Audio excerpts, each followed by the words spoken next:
தனம் தரும் கல்வி தரும் ஒரு நாளும் தளர்வறியா மனம் தரும் தெய்வ வடிவம் தரும் நெஞ்சில் வஞ்சமில்லா இனம் தரும் நல்லன எல்லாம் தரும் அன்பவர் என்பவர்க்கே.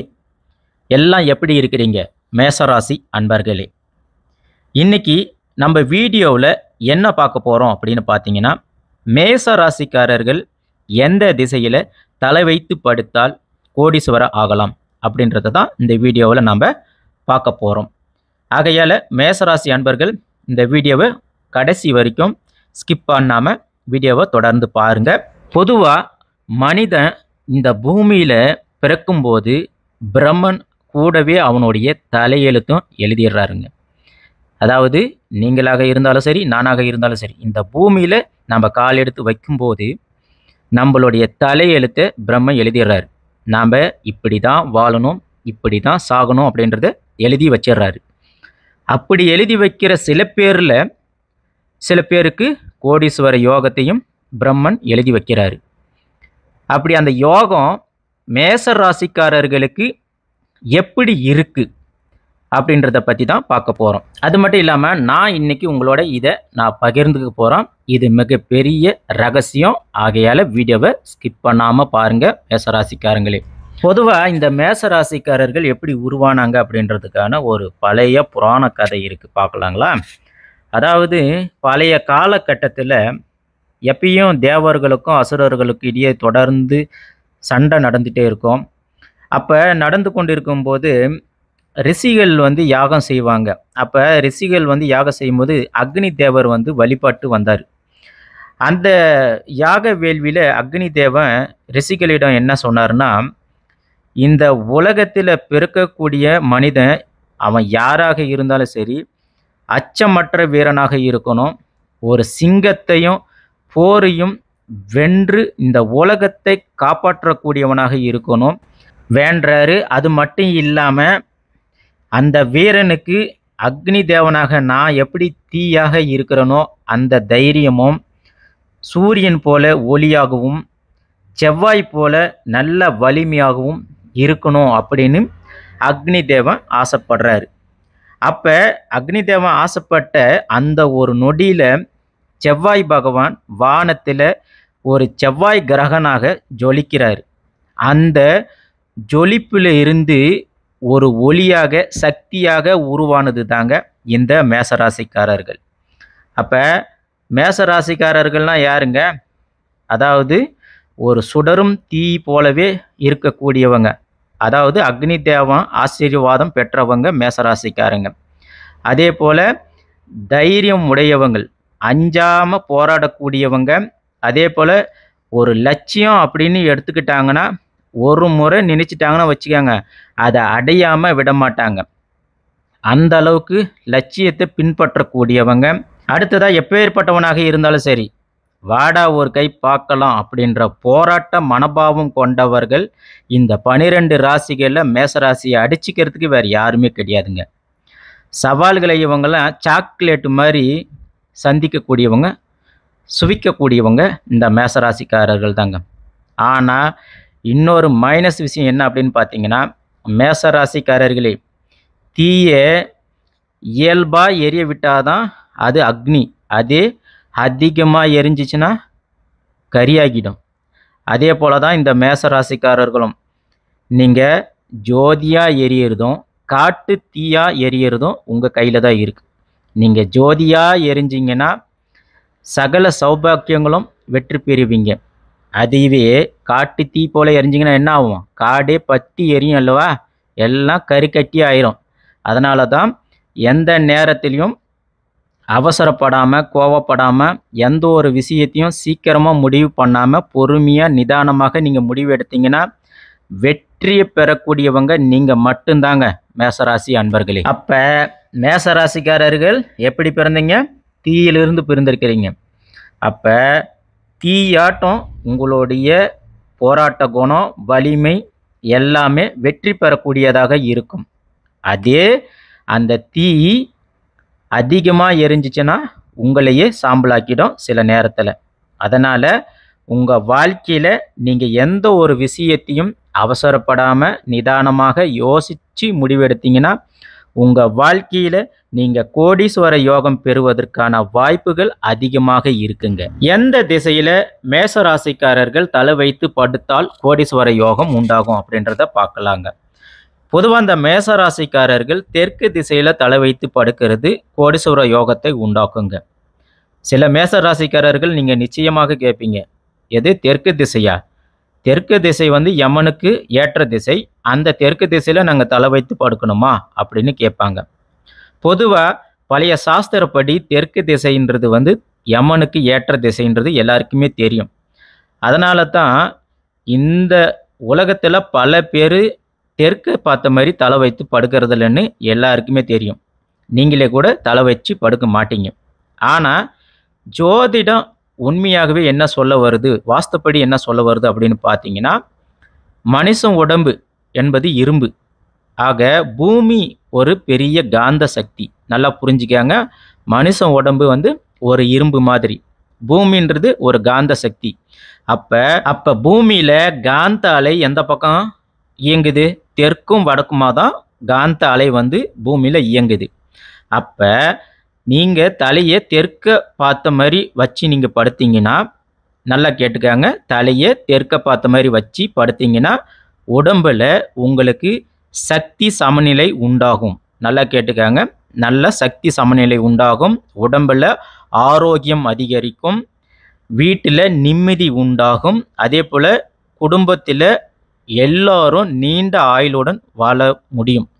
அதனால தான் ஒரு அஸ்ட்ராலஜராக என்ன சொல்ல வரோம் அப்படின்னு பார்த்தீங்கன்னா, பூமியில் காந்த அலை தெற்கு வடக்கும் இயங்கிறதுனால நீங்கள் தெற்க பார்த்த மாதிரி தலையை வச்சு படுக்கிறது உங்களுக்கு உடல் ரீதியாகவும் சரி, மன ரீதியாகவும் சரி, குடும்ப ரீதியாகவும் கண்டிப்பாக நல்லதுங்க.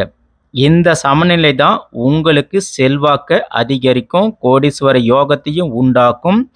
அதே போல் உங்கள் வீட்டுக்கு லக்ஷ்மி தேவியும் குடியேறி அமர்ந்து கொள்வாள். இதை நல்லா அண்டர்ஸ்டாண்டிங் பண்ணிக்காங்க. இதுக்கும் ஒரு புராண கதை இருக்குங்க. என்ன அப்படின்னு பார்த்தீங்கன்னா, ஒரு முறை தேவர்கள் எல்லாருமே யாகம் பண்ணிட்டு இருக்கிறாங்க. மகாலட்சுமிக்கு பூஜை செய்தாங்க. அப்போ மகாலட்சுமி தேவி தேவர்கள் முன்னாடி நின்னாங்க. என்ன வரம் வேணும் அப்படின்னு கேட்குறாங்க தேவர்கள்கிட்ட. அதுக்கு முன்னாடி மகாலட்சுமி தேவி என்ன சொல்ல வராங்கன்னா, நான் பொதுவாக செல்வத்தை கொடுக்க விரும்பினாலும் யாராருக்கு நான் கொடுக்க மாட்டேன்னா, இந்த சோம்பேறிங்களாக இருக்கிறாங்க பாருங்க, அவங்களுக்கு, மன அமைதி இல்லாதவங்களுக்கு, தூக்கம் இல்லாதவங்க, இவங்க வீட்டிலலாம் நான் தங்க மாட்டேன் அப்படின்ட்டாங்க. அதே போல் நான் யார் வீட்டில் தங்குவேன் அப்படின்னு கேட்டிங்கன்னா, யமன் திசையை பார்த்து யார் ஒருவன் அவங்க வீட்டில், அதாவது தெற்கு திசையில் யார் அவங்க வீட்டில் படுத்து தூங்குறானோ அவன் வீட்டில் தான் நான் தங்குவேன். அதே போல் அந்த வீட்டில் இருக்கிறவங்களுக்கு தான் நான் ஆரோக்கியத்தையும் கொடுப்பேன், நிம்மதி கொடுப்பேன், நீண்ட ஆயுளை கொடுப்பேன், பணம் புழக்கத்தை கொடுப்பேன், கடன் கஷ்டத்தை எல்லா பிரச்சனையும் நீக்கி விடுவேன் அப்படின்னு மகாலட்சுமி தாயார் சொல்லிட்டு மறைஞ்சிட்டாங்க. அப்போ அந்த நாளிலிருந்து சாஸ்திரங்கள் என்ன சொல்ல வருது அப்படின்னு பார்த்தீங்கன்னா, முடிஞ்ச வரைக்கும் தெற்க பார்த்த மாதிரி நீங்கள் தலை வச்சு தூங்கினீங்கன்னா நிச்சயமாக மேசராசி அன்பர்களே, நீங்கள் குறிப்பாக நீங்கள் தெற்க பார்த்த மாதிரி நீங்கள் வச்சு படுத்து தூங்கினீங்கன்னா லக்ஷ்மி தேவி உங்கள் வீட்டில் குடியேறுவாள். இதை நல்லாவே அண்டர்ஸ்டாண்டிங் பண்ணிக்காங்க. அதுக்கும் ஏன் சொல்ல வரேன் அப்படின்னு பார்த்தீங்கன்னா, மேச ராசிக்காரர்களுக்கு அதிபதி யார்? செவ்வாய் பகவான். செவ்வாய் பகவானுக்கு அதிபதி யார்? முருகப்பெருமான். அப்போ செவ்வாய்க்கு தெற்கு திசையில் மிகவும் சிறப்பானது. அதாவது செவ்வாய்க்கு தெற்கு திசை ஆற்றல் அதிகரிக்கும் திசையாக இருக்குது. அதனால தான் மேசராசிக்காரர்கள் தெற்கு திசையில் நீங்கள் தலை வச்சு படுத்தீங்கன்னா உங்களுக்கு உடல் ரீதியாக ஆரோக்கியமும் வரும், மன ரீதியாக நிம்மதி கிடைக்கும், பண ரீதியாகவும் செல்வம் செழிப்பு எல்லாம் உண்டாகும். அதே போல் குடும்பத்தில் லக்ஷ்மி நிலைத்து நிற்குவா, குடும்பத்தில் சந்தோஷமும் நிலைச்சு நிற்கும். ஆக மொத்தத்தில் மேசராசிக்காரர்களே தெற்க பார்த்த மாதிரி நீங்கள் தலை வச்சு படுக்கிறது நல்லது. அதே போல் மேசராசிக்காரர்கள் கிழக்கு திசையிலையும் தலை வச்சு படுக்கலாங்க. ஏன் கிழக்கு திசையில் தலை வச்சு படுக்கலான்னு சொல்கிறோன்னா, கிழக்கு திசை என்பது சூரியனோட திசைங்க. அப்போ சூரியன் யார்? சூரிய பகவான் தான் ஒரு மனிதனுக்கு அறிவு, ஆற்றல், புகழ், கீர்த்தி, அரசு சக்தி, அரசாங்கம், அதிகார பலம், அப்புறமா அரசு பதவி, இது எல்லாத்தையும் கொடுக்கக்கூடியவர் சூரிய பகவான். அப்போ மேசராசிக்காரர்கள் கிழக்கு திசையிலையும் தாராளமாக படுக்கலாம். அப்போ இதுக்கும் ஒரு பழைய சாஸ்திரப்படி என்ன இருக்குது அப்படின்னு பார்த்தீங்கன்னா, நீங்கள் கிழக்க நோக்கி தலை வச்சு படுக்கும்போது உங்களுக்கு மனதில் அறிவு ஒளி பெருக்கும், வாழ்க்கையில் வேலை வாய்ப்புகள் கிடைக்கும், வியாபாரம் செய்யக்கூடியவங்களுக்கு வியாபாரம் பெருகும், புதிய வாடிக்கையாளர்கள் கிடைப்பாங்க, வியாபாரம் மேலும் மேலும் உயரும். அதே போல் கல்வி சார்ந்த விஷயங்களை படிக்கக்கூடியவங்க புதுசாக ஆராய்ச்சி கல்வி சார்ந்த விஷயங்கள் கற்றுக்கொண்டே போவீங்க. இதனால தான் மேசராசிக்காரர்களே கல்வி சார்ந்த விஷயங்கள், வியாபாரம் சார்ந்த விஷயங்களுக்காக நீங்கள் தலையை கிழக்க பார்த்த மாதிரி வச்சு படுக்கிறது நல்லது. அதே மாணவர்களாக இருந்தீங்கன்னா படிப்பில் நல்ல கவனம் வரும், நினைவாற்றல் அதிகரிக்கும். அதே வேலைக்கு போகக்கூடிய மேசராசிக்காரர்களாக இருந்தீங்கன்னா உங்களுக்கு அரசு வேலைகள் கிடைக்கும். வேலை செய்கிற இடத்துல வேலைக்கான பாராட்டுகள், பதவி உயர்வு, மேலதிகாரிகளுடைய பாராட்டு, அப்புறமா பார்த்தீங்கன்னா இன்க்ரிமெண்ட்டு, இது எல்லாமே உங்களுக்கு கிடைக்கும். வியாபாரிகளாக இருந்தீங்கன்னா உங்களுக்கு புதிய புதிய வாடிக்கையாளர்கள் கிடைப்பாங்க. உங்கள் வியாபாரத்தை சின்னதாக இருந்தது இன்னும் விரிவுபடுத்துறதுக்கான வாய்ப்புகள் அதிகமாக இருக்கும். அதே போல் மேசராசி பெண்களாக இருந்தீங்கன்னா குடும்பத்தில் உங்களுக்குன்னு தனி மதிப்பு கிடைக்கும். பிள்ளைகளால் உங்களுக்கு அதிர்ஷ்டங்கள் உண்டாகும். என்ன சொல்ல வரேன், குடும்பத்தில் உங்களுக்கு மதிப்புகள் அதிகமாகவே கிடைக்கும். மேசராசிக்காரர்கள் தெற்கு திசையிலும் கிழக்கு திசையிலும் படுத்திங்கன்னா கண்டிப்பாக உங்களுக்கு கோடீஸ்வர யோகம் உண்டாகும் அப்படின்னு நான் சொன்னேன்.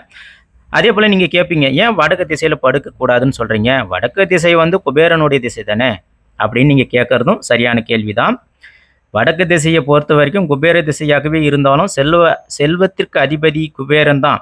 ஆனாலும் வாஸ்து சாஸ்திரப்படி குபேரன் இருக்கும் திசை தலை வைத்து நீங்கள் படுக்கும்போது செல்வம் கையிலே வந்தாலும் அது உங்களுக்கு கண்டிப்பாக நிலைக்காது.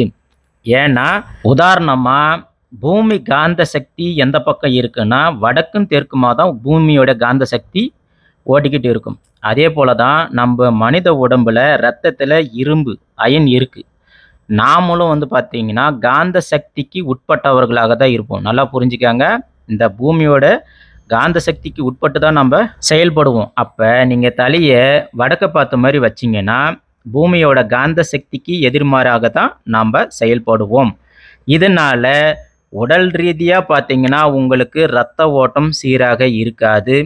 அதே போல் உங்களுக்கு தூக்கமும் கெடும், மனசில் நிம்மதி இல்லாமல் இருப்பீங்க, மன அழுத்தமும் அதிகரிக்கும்.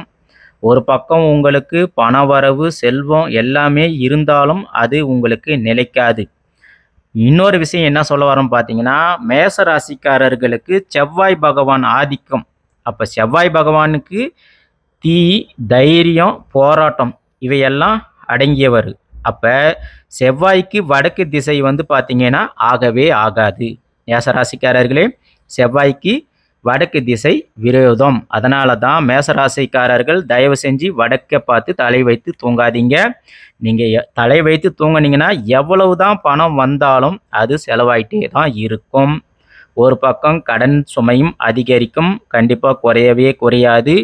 இன்னொரு பக்கம் சொத்து பிரச்சனை, வழக்கு, சண்டை, மன அழுத்தம், குடும்பத்தில் கணவன் மனைவி சண்டை, வீட்டில் நிம்மதி இல்லாத வாழ்க்கை முறை, இது எல்லாமே இருக்கும். ஆகையால் மேசராசிக்காரர்களே, நீங்கள் முடிஞ்ச வரைக்கும் வடக்கை பார்த்து தலை வைத்து படுக்காமல் இருக்கிறது உங்களுக்கு கோடீஸ்வர யோகத்தை உண்டாக்கும். இதை நல்ல மனதில் வச்சுக்காங்க. அதே போல் உங்கள் ராசிக்கு அதிபதி செவ்வாய் பகவான் அப்படின்றதுனால அதே போல் செவ்வாய் பகவான் பூமி தேவியோட மகன். அதனால் ஒரு பக்கம் நீங்கள் பொறுமையும் சிகரமாகவும் இருப்பீங்க, அதே போல் கோபம் வந்துச்சுன்னா எருமலியாகவும் இருப்பீங்க. அதனால் இதையெல்லாம் மனசில் வச்சுக்கின்னு பொறுமையாக கையாளுங்க, கண்டிப்பாக வெற்றி உங்களுக்கு உண்டாகும். அதே போல் முருகப்பெருமானும் உங்களுக்கு பக்க பலமாக எப்பயும் இருப்பாருங்க. அதே போல் நீங்கள் என்னென்ன பரிகாரம் செய்யணும், எந்த ஆலயத்துக்கு நீங்கள் சென்று வந்தால் உங்களுக்கு வாழ்க்கையில் நல்ல முன்னேற்றம் கிடைக்கும் அப்படின்றதையும் இப்போ பார்க்கலாம். அடுத்ததாக உங்கள் உறவு முறையில் பார்த்தீங்கன்னா மேசராசிக்காரர்களை பொறுத்த வரைக்கும் தாய் மாமன் அத்தை வழி உறவு முறையில் உங்களுக்கு செல்வங்கள், பொருளாதார வளர்ச்சி எல்லாமே கிடைக்குங்க. அதே போல் மனைவி அவங்களுடைய உறவு முறையில் பொருள் வளமும் அதிகரிக்குங்க. முடிஞ்ச வரைக்கும் உங்களுடைய சகோதரர் வகையில் வந்து பார்த்தீங்கன்னா எந்த ஒரு வம்பு வழக்கு தடைகள் இந்த மாதிரி விஷயத்தில் தலையிடாமல் இருக்கிறது மேசராசிக்காரர்களுக்கு மிகவும் உகந்ததுங்க. ஸோ வாழ்க்கையில் நீங்கள் கோடீஸ்வர யோகம் பெறணும்னா சகோதரர் வகையில் எந்த ஒரு சண்டை சச்சரவுக்கு போகாமல் இருங்க. சொத்து பிரச்சனையாகவே இருந்தாலும் அது ஒரு நாள் உங்களுக்கு வெற்றியை கொடுக்குங்க. அடுத்ததாக மேசராசிக்காரர்களுக்கு கிரக நிலை, அதாவது உங்கள் ராசி கட்டத்தில் குரு பகவான் 9வது இடத்துல இருந்தாருன்னா உங்களுடைய பிள்ளைகளாலும் பிள்ளைகள் மூலமாகவும் அதிர்ஷ்டங்கள் கிடைக்க வாய்ப்புகள் இருக்குது. அது மட்டும் இல்லாமல் கோடீஸ்வரன் ஆகுவதற்கும் வாய்ப்புகள் இருக்குங்க. அடுத்ததாக ராசிக்கு அதிபதி உங்களுக்கு செவ்வாயாகவே இருந்தாலும் அந்த செவ்வாய் பகவான் உங்களுக்கு சரியான இடத்துல இருந்தாருன்னா வீடு, வண்டி, வாகனங்கள், நிலம் இந்த மாதிரி பூமி சார்ந்த விஷயங்கள் வாங்குவதற்கான யோகங்களும் உங்களுக்கு கிடைக்குங்க. அதே போல் நம்ம சொன்ன மாதிரி குரு உங்களுக்கு நல்ல இடத்துல இருந்தார்னா வியாபாரம், பிள்ளைகளால் அதிர்ஷ்டம் உண்டாகும். அடுத்ததாக இதே போல் சுக்கிரன் உங்களுக்கு இதே போல் வலுவாக இருந்தார்னா பணம், பொருள், சுக வாழ்வு இது எல்லாமே கிடைக்கும். அடுத்ததாக உங்கள் ராசி கட்டத்தில் சனி, முக்கியமாக வந்து பார்த்திங்கன்னா சனி பகவான் உங்களுக்கு நல்ல ஒரு இடத்துல இருந்தாருன்னு வச்சுக்குவாங்க. அதாவது காலமாக உங்களுக்கு செல்வத்தை பெருக்கிட்டே இருப்பார். அதாவது சனி கொடுக்க தடுப்பவன் எவன் கெடுப்பவன் எவன் அப்படின்னு சொல்லியிருக்கிறாங்க. அப்போ சனி பகவான் கொடுக்கறத எவனாலையும் தடுக்க முடியாதுங்க. மேசராசிக்காரர்கள் முக்கியமாக வணங்க வேண்டிய தெய்வம் அப்படின்னு பார்த்தீங்கன்னா முருகன், சிவன், சக்தி இந்த 3 பேர் தான் மேசராசிக்காரர்களுக்கு உகந்தவங்க. அதனால் முடிஞ்ச வரைக்கும் திருப்பரங்குன்றம் முருகப்பெருமானை நீங்கள் வழிபாடு செஞ்சீங்கன்னா உங்களுக்கு செல்வம், தைரியம்லாம் கிடைக்குங்க. முடிஞ்சால் ஒரு முறையாவது திருப்பரங்குன்றம் முருகப்பெருமானை வழிபாடு செய்யுங்க. அதுவே போல் திருவேற்காடு கருமாரியம்மனை நீங்கள் வழிபாடு செய்யும்போது உங்களுக்கு எப்பேற்பட்ட தடைகளாக இருந்தாலும் அது நீங்குங்க. அதே போல் திருவானைக்காவல் ஜம்புகேஸ்வரர் இவரை நீங்கள் வழிபாடு செய்யும்போது எப்பேற்பட்ட கடன் பிரச்சனை, சொத்து பிரச்சனை, கேஸு, குடும்ப பிரச்சனை, கணவன் மனைவி சண்டை இது எல்லாமே உங்களுக்கு நீங்கும். கோடீஸ்வர யோகம் கிடைக்குங்க. அடுத்ததாக முடிஞ்ச வரைக்கும் செவ்வாய்க்கிழமை நாட்களில் சிவப்பு துணி, வெல்லம், செவ்வரளி இதையெல்லாம் நீங்கள் தானம் கொடுத்துட்டு வந்தீங்கன்னா கண்டிப்பாக மேசராசிக்காரர்கள் கோடீஸ்வர யோகம் கூடிய விரைவில் பெருகுவதற்கான வாய்ப்புகள் அதிகமாகவே இருக்குங்க. ஆக மொத்தம் மேசராசி அன்பர்களே, உங்கள் ஜாதக கிரகங்கள் உங்கள் ராசி கட்டத்தில் எந்தெந்த இடத்துல இருக்குது அப்படின்றத பார்த்து தான் நம்ம தெளிவாக எதுவுமே சொல்ல முடியும். நாம் இது வரைக்கும் சொன்னது எல்லாமே மேசராசிக்காரர்களுக்கு பொதுவான பலன்கள். அதனால் மேசராசி அன்பர்களே, உங்களுடைய ஜாதக கிரகங்கள் வலுவாக இருந்தாலும் சரி, உங்கள் வீட்டில் வாஸ்து சரியாக இருந்தாலும், நீங்கள் தினமும் பரிகாரம் செஞ்சு வந்தாலும் நிச்சயமாக லக்ஷ்மி தேவி உங்கள் வீட்டை விட்டு விலகி போக மாட்டாங்க. அதே போல் ஒரு சிறிய மாற்றம், ஒரு சிறு பரிகாரங்கள், ஒரு சிறு நம்பிக்கை இது எல்லாம் தாங்க உங்களை கோடீஸ்வரனாக ஆக்கும். ஆகையால் இந்த வீடியோ பதிவு உங்களுக்கு பிடிச்சி இருந்துச்சுன்னா மறக்காமல் நம்ம சேனலுக்கு ஒரு லைக் பண்ணுங்கள். உங்கள் ஃப்ரெண்ட்ஸுங்களுக்கு இந்த வீடியோவை ஷேர் பண்ணி விடுங்க. மீண்டும் அடுத்த வீடியோவில் பார்க்கலாங்க. நன்றி, வணக்கம்.